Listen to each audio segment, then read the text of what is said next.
Bonjour. Pour créer votre compte chercheur, rendez-vous sur l'adresse research.dz. Vous avez le choix. Alors, si vous avez déjà reçu des coordonnées de connexion, vous les saisissez directement dans ces deux champs et vous vous connectez. Autrement, vous passez par le module d'inscription. En cliquant sur le bouton d'inscription, je suis invité à saisir mon adresse email et à copier le code de CAPTCHA qui est là. Alors, en cliquant sur suivant, je vais recevoir un email sur mon compte avec un code à copier et à coller sur ce champ-là. Je vais vérifier mon adresse email. Voilà l'email reçu. En cliquant dessus, nous allons récupérer le code qui est là, copier. Ensuite, je le code ici pour poursuivre mon inscription. Alors, il faut saisir toutes ces informations. Là, pour des fins de test, je vais remplir simplement des éléments pareils. Alors,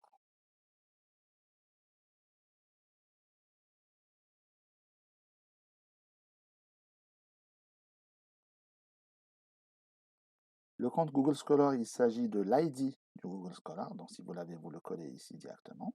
Choisissez votre mot de passe.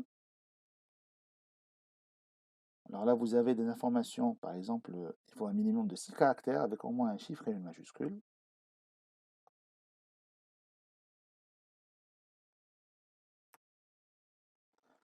Le pays, les informations personnelles, professionnelles, pardon, donc enseignant universitaire, l'établissement de rattachement, donc au choix si vous êtes sur une université par exemple, sur Cedric-Lapsenne par exemple, directement, on peut sélectionner directement l'université ou choisir une faculté.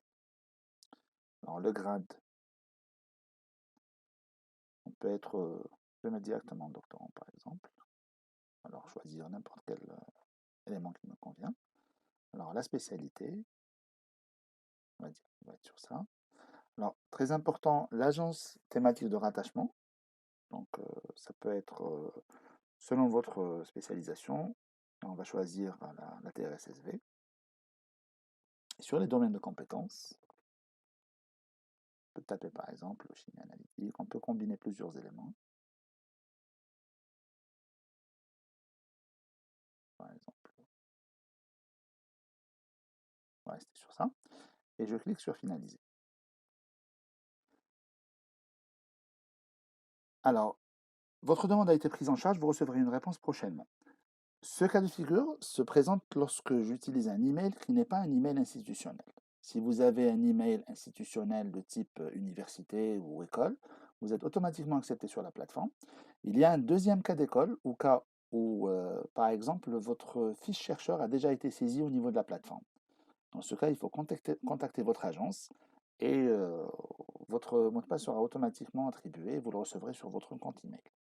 Donc, comme je vous l'ai dit, vous recevrez un email lorsque votre agence confirmera votre inscription. Là, vous voyez ce qui vient d'être fait.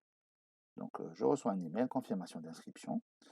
Voilà, nous avons le plaisir de vous informer que votre inscription vient d'être acceptée avec le nom d'utilisateur et le mot de passe que j'ai saisi.